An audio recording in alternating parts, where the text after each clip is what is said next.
નમસ્તે મિત્રો, આજે આપણે વાત કરવાની છે સરકારે જાહેર કરેલી નવી ગાઈડલાઈન નંબર 2 વિદેશથી આવતા પ્રવાસીઓ માટે 14 દિવસ ફરજિયાત આઇસોલેશન। મિત્રો, હું છું ચિરાગ અને તમે જોઈ રહ્યા છો ચોપડી।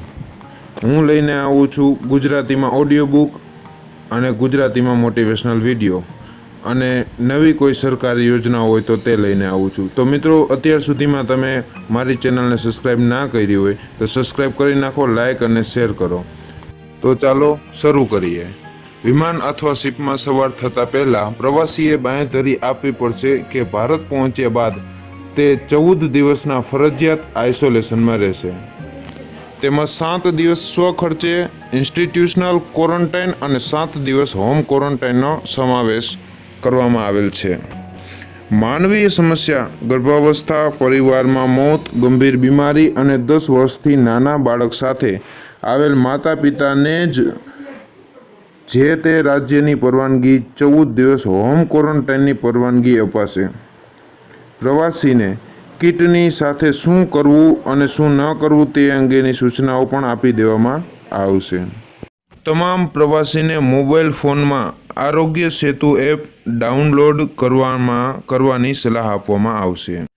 કોરોનાના લક્ષણ ન હોય તેવા પ્રવાસીને થર્મલ સ્ક્રીનિંગ બાદ પ્રવેશ અપાશે।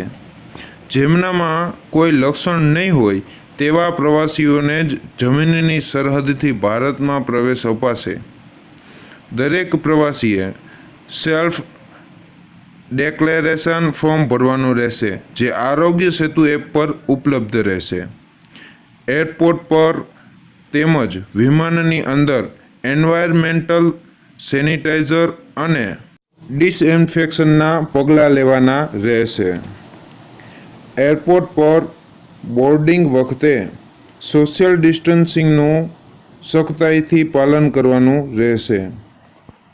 વિમાન અને જહાજમાં પ્રવાસીઓ અને ક્રૂ મેમ્બર્સે ફરજિયાત માસ્ક પહેરવાના રહેશે અને હેન્ડ હાઇજીનિંગ, રેસ્પિરેટરી હાઇજીનિંગ અને એન્વાયરમેન્ટ હાઇજીનિંગની જાળવણી કરવાની રહેશે। આગમન સમયે તમામ પ્રવાસીનું એરપોર્ટ, સીપોર્ટ, લેન્ડપોર્ટ ખાતે આરોગ્ય અધિકારીઓ દ્વારા થર્મલ સ્ક્રીનિંગ કરાશે। જો કોરોનાના લક્ષણ જણાશે તો મેડિકલ ફેસિલિટી ખાતે ખસેડાશે। તેની સાથે પ્રવાસ કરનાર બાકીના પ્રવાસીઓને પણ સંબંધિત રાજ્ય દ્વારા તૈયાર ઇન્સ્ટિટ્યુશનલ ક્વોરન્ટાઇન સેન્ટરમાં લઈ જવાશે। આ પ્રવાસીઓને 7 દિવસ ક્વોરન્ટાઇનમાં રાખીને ટેસ્ટિંગ કરાશે। હળવા લક્ષણો પર હોમ આઇસોલેશન અથવા તો કોવિડ કેર સેન્ટર અને ગંભીર લક્ષણ પર કોવિડ હેલ્થ ફેસિલિટીમાં ટ્રાન્સફર કરાશે। તો મિત્રો, આ હતી ગાઈડલાઈન 2 જે તમને મેં જણાવી છે। જો તમારે આવા વિડીયોની જાણકારી જોતી હોય તો મારી ચેનલને સબસ્ક્રાઈબ કરો, લાઇક, શેર અને કમેન્ટ કરવાનું ભૂલતા